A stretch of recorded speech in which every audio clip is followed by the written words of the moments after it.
surga mulia.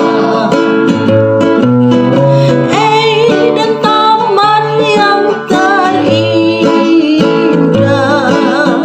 tempat damai teduh di dalam sengsara di dunia. Ku rindu perhentianmu. Salam sejahtera saudaraku, mari kita tunduk kepala dan kita berdoa.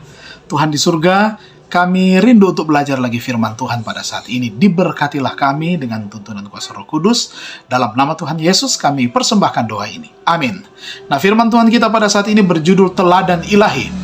Tidak banyak lagi aku berkata-kata dengan kamu, sebab penguasa dunia ini datang dan ia tidak berkuasa sedikit pun atas diriku. Yohanes 14 ayat 30. Itulah ayat temanya, kita ikuti akan penjelasannya. Suatu waktu kesesakan yang besar seperti yang belum terjadi akan segera datang ke atas kita. Dan kita akan memerlukan suatu pengalaman yang sekarang kita tidak miliki dan yang banyak orang terlalu malas untuk mendapatkannya. Sering penganiayaan lebih besar dalam dugaan daripada kenyataan yang sebenarnya. Tetapi tidak demikian dengan krisis yang ada di hadapan kita. Nah, gambaran yang paling jelas tidak dapat menjelaskan betapa hebatnya ujian itu. Rada masa pencobaan itu setiap jiwa harus berdiri sendiri di hadapan Allah. Biarpun Nuh, Daniel, dan juga Ayub berada di negeri itu, demi aku yang hidup demikianlah firman Tuhan Allah, mereka tidak akan menyelamatkan baik anak laki-laki maupun anak perempuan, melainkan mereka akan menyelamatkan hanya nyawanya sendiri karena kebenaran mereka. Yesaya 14 ayat 20. Sekarang sementara imam besar kita sedang mengadakan pendamaian bagi kita, seharusnya lah kita berusaha menjadi sempurna di dalam siapa? Dalam Kristus. Sekalipun hanya melalui pikiran kita kepada juru selamat, kita tidak boleh dipaksa untuk menyerah kepada yang namanya pencobaan. Nah, setan mencari di dalam hati manusia beberapa tempat di mana ia dapat untuk berpijak. Beberapa keinginan-keinginan berdosa dimanjakan oleh mana pencobaan-pencobaannya menunjukkan kuasanya. Tetapi Kristus menyatakan dirinya, sebab penguasa dunia ini datang dan ia tidak berkuasa sedikit pun atas diriku. Yohanes 14 ayat 30.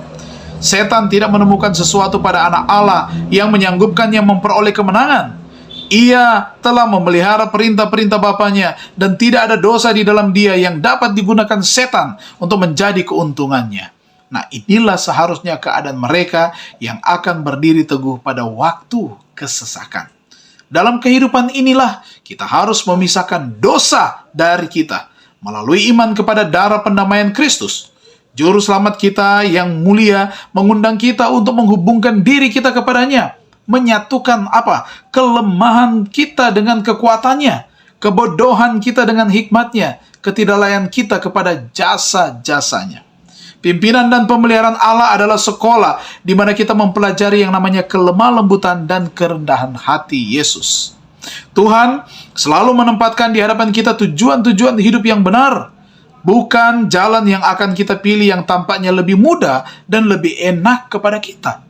Nah, tinggal kepada kita untuk bekerja sama dengan agen-agen yang digunakannya dalam menyesuaikan tabiat kita dengan teladan ilahi. Tak seorang pun yang melalaikan atau menunda pekerjaan ini yang dapat terhindar dari bahaya yang paling mengerikan kepada jiwa-jiwa mereka. Mari kita renungkan lebih dalam. Dosa kesayangan apa yang harus saya tinggalkan? Bagaimana saya bisa mempertemukan setiap kelemahan di area hidup saya dengan kekuatan yang ditawarkan oleh Yesus? Oh, mari kita mengikuti katanya, teladan ilahi kita. Teladan Yesus Kristus dalam kehidupan kita. Kita tunduk kepala dan kita bersatu dalam doa.